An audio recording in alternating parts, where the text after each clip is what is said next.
Cette semaine, Culture G se veut studieux. On va passer des bancs de la fac de médecine à une bonne petite séance lecture avec Bernard Pivot. C'est parti. On démarre donc cette émission avec le film Première année. Les idées reçues et les on-dit sur la première année de fac de médecine sont quand même nombreux. Quels parents ne considèrent pas que voir son enfant faire médecine, c'est le Saint Graal, et que le lycéen de terminale qui n'a pas souhaité tenter sa chance dans cette voie, en gros, il a rien à foutre là.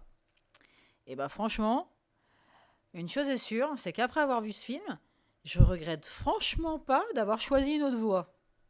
Non, parce que la première année de médecine, c'est l'enfer, quoi, en fait. Bon, l'enfer, on va pas voir tout en noir non plus. La première année de médecine, c'est aussi de belles amitiés, des chansons paillardes, mais surtout, beaucoup, beaucoup de boulot. Bon, d'un autre côté, il faut mieux, parce que c'est quand même censé être les personnes qui vont vous sauver la vie par la suite, quoi. Bref, tout ça pour dire que ce première année de Thomas Little est plutôt pas mal foutu, même si la fin est franchement téléphonée. Faut dire que les 10 dernières minutes, on a vite compris ce qui allait se passer.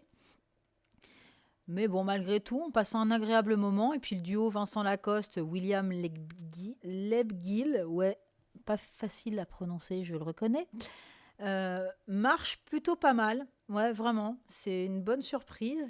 Allez, on oublie la fac et on prend un bon bouquin qui ne parle pas de médecine. Il y a des auteurs comme ça qui me font vibrer. Pas seulement par leurs mots, mais surtout par leur capacité à transmettre leur amour de la lecture et de la langue française. Il y a Pénac et son Comme un roman, il y a Orsena et sa série sur les mots, et il y a Monsieur Bernard Pivot, qui arrive à mettre en mots tout ce que je ressens quand je me plonge et m'évade dans la littérature.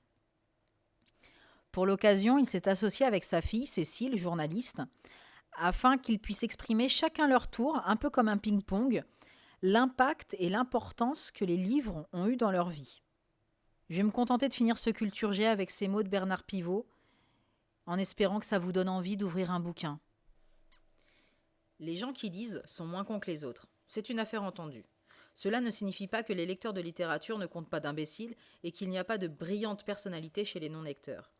Mais en gros, ça s'entend. Ça se voit, ça se renifle. Les personnes qui lisent sont plus ouvertes, plus captivantes, mieux armées dans la vie que les personnes qui dédaignent les livres. C'est logique après tout. Le lecteur développe son intelligence au contact des raisonnements, au frottement des idées, au heurt des chimères ou des apories. Il devient l'intime de héros de fiction dont il a suivi les aventures avec curiosité, souvent avec passion. Il range dans sa mémoire des morceaux d'histoire de France ou d'ailleurs, des vies de personnages illustres, des récits de découvertes, d'exploits, de faits divers, d'existences obscures ou infortunées, de peuples en majesté ou en servitude, de civilisations défuntes.